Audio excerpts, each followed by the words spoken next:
अभी हाल ही में 10 जुलाई को एक बहुत बड़ी न्यूज़ सामने आती है जिसमें चाइना के मिनिस्ट्री ऑफ कॉमर्स ने हीलियम के एक्सपोर्ट पर बैन लगा दिया।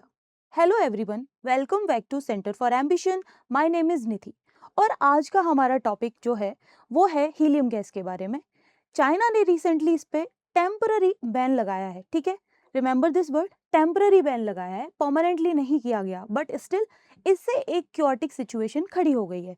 अब इससे बहुत सारे क्वेश्चंस रेज होने लगे हैं कि ये जो हीलियम गैस पे बैन लगाया गया है इसका इम्पैक्ट क्या होने वाला है, और हीलियम गैस है क्या, इसका यूज कहाँ होता है, इसका बनने का प्रोसेस कैसे होता है। इस सब के बारे में हम एक एक करके इस टॉपिक में आज बात करेंगे। और उसके अलावा सबसे लास्ट में हम पीवाईक्यूज और यूपीएससी रेलेवेंट क्वेश्चंस भी सॉल्व करने वाले हैं। तो चलिए आज का हमारा टॉपिक स्टार्ट करते हैं। जैसे कि आपको स्लाइड में दिख रहा है कि अभी जो इसके टॉपिक के पीछे जो न्यूज़ में रहने का सबसे बड़ा रीज़न यही है कि चाइना ने क्या किया, चाइना ने टेम्पररी ब्लॉक कर दिया, ठीक है, स्टॉप कर दिया है क्या, हीलियम का एक्सपोर्ट। यानी कि इसने बोला है कि अब हम क्या करेंगे, अंडर फॉरेन ट्रेड लॉ, ठीक है, इस लॉ के अंडर हम क्या करने वाले हैं, हम हीलियम का जो एक्सपोर्ट करते हैं उसे अब हम नहीं करेंगे, यानी कि उस पर हम बैन लगा देंगे।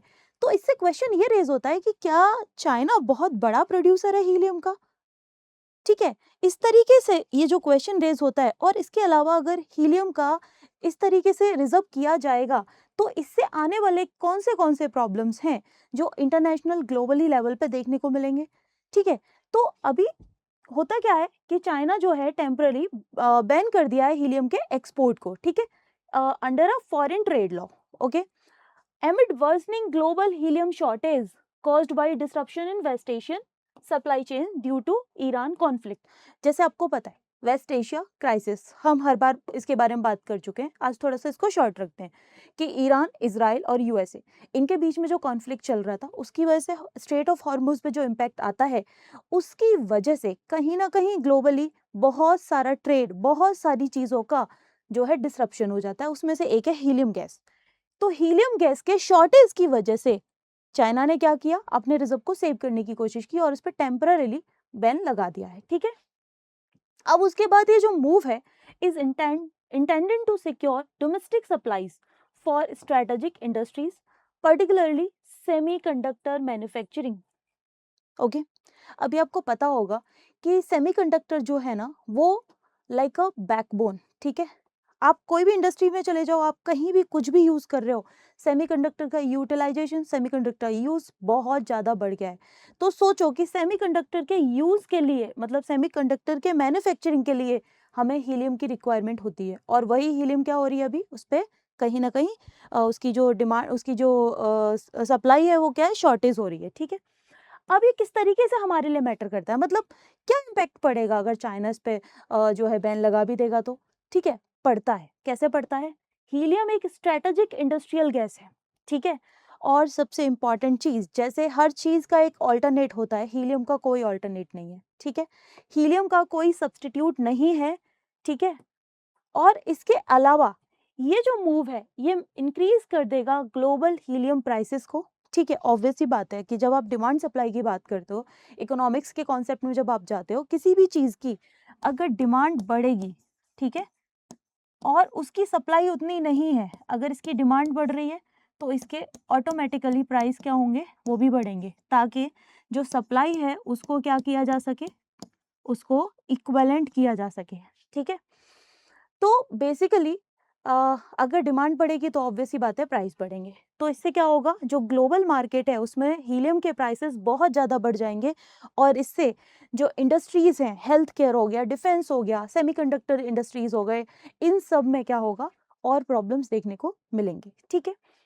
अब इसके बाद आगे हम बात कर लेते हैं। एक सबसे बड़ा क्वेश्चन अराइज होता है, अगर चाइना ऐसा कर रहा है तो क्या चाइना हीलियम का बहुत बड़ा प्रोड्यूसर है? नहीं, चाइना जो है सिर्फ और सिर्फ 15% जो है हीलियम गैस प्रोड्यूस करता है, ठीक है। बाकी ये अपना रिक्वायरमेंट का 85%, कितना, 85% हीलियम गैस इंपोर्ट करता है, ठीक है। क्या करता है, इंपोर्ट करता है। कहाँ से इंपोर्ट करता है? ये इंपोर्ट करता है कतर से, रशिया से, यूएसए से। यहाँ से ये अपना जो बाकी का जो इसकी रिक्वायरमेंट्स है उसको पूरा करने के लिए क्या करता है? इंपोर्ट करता है। यानी 85% इंपोर्ट कर रहा है, ठीक है। और एक्सपोर्ट कितना करता है? ओनली 15%। इसकी डोमेस्टिकली डिमांड जो है उसको फुलफिल करने में सिर्फ इसका जो रोल है 15% का ही है। ओके, तो फिर कौन से ऐसे ग्लोबल प्लेयर्स हैं जो हीलियम प्रोड्यूस करते हैं? सबसे पहले नाम आता है यूएसए का। यूएसए 40% हीलियम गैस प्रोड्यूस करता है, यानी वर्ल्ड का सबसे लार्जेस्ट हीलियम गैस प्रोड्यूसर है यूएसए। उसके बाद आपका आ जाता है कतर। कतर 30% करता है, ठीक है। कतर 30%। कतर के अलावा और भी हैं, जैसे अल्जीरिया हो गया, ठीक है, रशिया हो गया। ये भी क्या हो रहे हैं? धीरे धीरे as a helium gas producer emerge हो रहे हैं, ठीक है। तो अभी हम चाइना की पोजीशन की अगर बात करें, तो जैसे मैंने बताया कि 85% तक ये अपना जो हीलियम गैस है ना वो क्या करता है? इंपोर्ट करता है। कहाँ से करता है? कतर से करता है, रशिया से करता है, यूएसए से करता है, ठीक है। चाइना को इतना लार्ज अमाउंट में क्यों चाहिए? ठीक है, अभी क्वेश्चन आता है कि चाइना एक तो बैन लगा दिया टेम्पररी, ठीक है, परमानेंट नहीं है, उसमें भी चाइना को चाहिए क्यों? उसके पीछे साफ रीजन है कि चाइना धीरे धीरे, आपको पता होगा, सेमीकंडक्टर इंडस्ट्री में एक लीडिंग रोल प्ले करता है, ठीक है। तो उसके सेमीकंडक्टर मैन्युफैक्चरिंग के लिए, एरोस्पेस के लिए और मेडिकल इक्विपमेंट्स बनाने के लिए क्या चाहिए? हीलियम चाहिए। और उसके लिए उसको क्या करनी पड़ती है? इंपोर्ट करनी पड़ती है, क्योंकि डोमेस्टिकली जितना उसके पास हीलियम प्रोड्यूस होता है वो उतना सफिशिएंट नहीं होता, ठीक है। तो ये है चाइना का पोजीशन। अगर हम साइंटिफिक रिसर्च की बात करें तो ये जो एक्सपोर्ट बैन है is primarily aimed at ensuring domestic availability rather than leveraging China's export market since it is not a major exporter। तो वो क्या करना चाहता है? अपने डोमेस्टिक यूज के लिए उसको बचा के रखना चाहता है, ठीक है। यहाँ तक क्लियर हुआ? अभी बेसिकली क्या है, हीलियम गैस का ऐसा कहा जाता है कि ये इतना लाइट गैस होती है कि जो सेमीकंडक्टर में जैसे किसी भी तरीके से जो आप देखते हो ना, कभी कभी लीकेज हो जाता है, ठीक है। इवन लीकेज को फाइंड आउट करने के लिए, डिटेक्ट करने के लिए नॉर्मल किसी और चीज का यूटिलाइजेशन नहीं किया जा सकता, वहां पे हीलियम गैस का यूज किया जाता है, ठीक है। उसके अलावा अब बात करते हैं हीलियम की, ठीक है, क्योंकि सबसे बड़ी चीज तो यही है कि हीलियम है क्या, कैसे ऑब्टेन हो रही है, ठीक है। अगर केमिस्ट्री अगर आपने पढ़ा होगा थोड़ा बहुत, तो आपको पता होगा कि जैसे आपने ऑक्सीजन साइकिल पढ़ा है, ठीक है, ऑक्सीजन फॉर्मेशन एक साइकिल है, नाइट्रोजन का एक साइकिल होता है कि किस तरीके से नाइट्रोजन जो है एटमॉस्फेयर से ली जाती है, देन उसको वापस से जो है प्रोसेसिंग करके डीनाइट्रिफिकेशन वगैरह करके उसको वापस से जो है फॉर्म किया जाता है। वैसे ही ऑक्सीजन का साइकिल होता है, कार्बन साइकिल होता है। बट हीलियम जो है वो कमर्शियली फॉर्म नहीं हो सकती, ठीक है। कमर्शियली इसका फॉर्मेशन नहीं किया जा सकता लाइक ऑक्सीजन, लाइक नाइट्रोजन, ठीक है, ये अलग है। उसके अलावा इसको बनाने का जो प्रोसेस है, ये जो मतलब बेसिकली कमर्शियली प्रोड्यूस नहीं होती, बट ये हमें नेचुरली मिलती है। और ये नेचुरली जो मिलती है ना, वो कोई 1-2 साल का प्रोसेस नहीं होता, मिलियंस ईयर्स लगते हैं इसको, ठीक है, हजारों साल लगते हैं। तो बेसिकली आपको पता होगा कि जो अर्थ का क्रस्ट होता है, ठीक है, अगर मैं बात करूं, ठीक है, अर्थ के क्रस्ट की बात करूं, तो अर्थ के क्रस्ट में आपको दो चीजें देखने को मिलती हैं, थोरियम और यूरेनियम, ठीक है। ये जो रेडियो एक्टिव मिनरल्स होते हैं, ये मेटल्स होते हैं, सॉरी, तो ये जो थोरियम और जो यूरेनियम होते हैं, ये अर्थ के क्रस्ट में पाए जाते हैं, ठीक है। तो produce naturally by radio active decay. फिर क्या होता है, धीरे धीरे हजारों सालों तक, मतलब मिलियंस ऑफ ईयर्स के बाद, ये जैसे ही इनका रेडियो एक्टिव डिके होता है, कोई चीज़ बहुत सालों तक पड़ी रहेगी तो सड़ना भी शुरू होगी। तो वैसे ही जब इसका रेडियो एक्टिव डिके शुरू होता है, तो वहां से अर्थ के क्रस्ट से ये क्या होती है, नेचुरली प्रोड्यूस की जाती है, ठीक है। कहने का मतलब सिंपल फॉर्मेशन में ऐसा होता है कि जो यूरेनियम और जो थोरियम के दोनों चीज़ें हैं, दोनों एलिमेंट्स जो हैं, जब इनका रेडियो एक्टिव डिके स्टार्ट हो जाता है तो उस प्रोसेस से नेचुरल गैस फॉर्म होती है, ठीक है। इसके एक्सट्रैक्शन प्रोसेस की बात करें तो वहां से क्या होता है, नेचुरल गैस का फॉर्मेशन होता है, ठीक है, नीचे से नेचुरल गैस निकलना शुरू हो जाती है। तो फिर उस गैस को क्रायोजेनिक कूलिंग का मतलब होता है कि जो एब्सोल्यूट जीरो होता है ना, एब्सोल्यूट जीरो, उससे भी नीचे, यानी कि approx 150 approx -150 degree Celsius temperature पे, ठीक है, इसको कूल किया जाता है, ठीक है। कूल करने के बाद जो अदर गैसेस हैं उनको लिक्विफाई करके सेपरेट कर दिया जाता है और हीलियम को अलग कर लिया जाता है, ठीक है। ये पूरा एक केमिकल प्रोसेस है। उस प्रोसेस में किस तरीके से क्रायोजेनिक कूलिंग का यूज करके इन गैसेस को सेपरेट किया जाता है, ठीक है। फिर वहां से हमें मिलती है हीलियम, बाद में इसका प्यूरिफिकेशन कर दिया जाता है। ओके, तो इस तरीके से हीलियम हमको मिलती है। तो हीलियम को कॉमर्शियली प्रोड्यूस कर पाना बहुत ही पॉसिबल नहीं है, मतलब इम्पॉसिबल सी चीज है, ठीक है। हीलियम जो है commercially extracted as a byproduct of natural gas, not from the atmosphere, ठीक है। तो फिर ये जैसे नेचुरल गैस निकली नीचे से, उसका एक बाय प्रोडक्ट होता है, ठीक है, जिसको बाद में प्यूरिफाई किया जाता है। Got it. अब थोड़ा सा हीलियम गैस की बात कर लेते हैं कि हीलियम गैस के फीचर्स क्या हैं, ठीक है। बेसिकली सबसे बड़ा फीचर यही है कि हीलियम गैस जो है ये जो है केमिकली इनर्ट होती है। केमिकली इनर्ट का मतलब क्या होता है? केमिकली इनर्ट का मतलब होता है कि ये रिएक्ट नहीं करती, ठीक है। ये रिएक्ट नहीं करती यानी अक्रिय होती है, नॉन फ्लेमेबल होती है, यानी ये फायर कैच नहीं करती, ठीक है। उसके अलावा लोएस्ट बॉइलिंग पॉइंट इसका जो है वो -268.9 डिग्री सेल्सियस यानी माइनस में है, ठीक है। इसके अलावा बेस्ट क्रायोजेनिक कूलेंट का काम करती है और इसका कोई भी सब्स्टिट्यूट नहीं है, no effective substitute in many high tech applications, ठीक है। तो इसका कोई सब्स्टिट्यूट भी नहीं है। तो ये है इसके कुछ फीचर्स। इसी वजह से इतना इसके लाइक केमिकली इनर्ट होने की वजह से, नॉन इनफ्लेमेबल होने की वजह से, लोएस्ट बॉइलिंग पॉइंट होने की वजह से इसका जो यूज़ किया जाता है वो बहुत सारे अलग अलग फील्ड में इसका यूज़ किया जाता है, जिसमें सबसे बड़ा है सेमीकंडक्टर, हेल्थ केयर सेक्टर और हमारा एरोस्पेस, ठीक है। यहाँ पे इसका यूटिलाइजेशन किया जाता है। तो आपको इतना समझ में आ रहा होगा कि ये गैस का इंपॉर्टेंस कितना ज्यादा है, क्योंकि एक तो इसका कोई सब्स्टिट्यूट भी नहीं है, ठीक है। ओके, अब ये जो चीज हुई, ये जो चाइना ने बैन लगाया, इसका इंडिया पे क्या इम्पैक्ट होने वाला है? क्योंकि कहीं ना कहीं इससे एक क्वेश्चन रेज हो जाता है कि इंडिया पे क्या असर पड़ेगा। तो आपको पता होगा कि रिसेंट टाइम में इंडिया जो है सेमीकंडक्टर इंडस्ट्री, एआई और डिफेंस के सेक्टर में बहुत ज़्यादा इम्प्रूवमेंट कर रहा है, ठीक है। बहुत ज़्यादा जो है आर&डी कर रहा है। अब इस आर&डी के लिए यानी कि इस चीज़ को और भी बेटर करने के लिए इंडिया को भी ऑब्वियस ही बात है हीलियम गैस चाहिए। हमारे पास रिसोर्स तो है नहीं, हमें भी क्या करनी पड़ती है, हमें भी इम्पोर्ट करनी पड़ती है।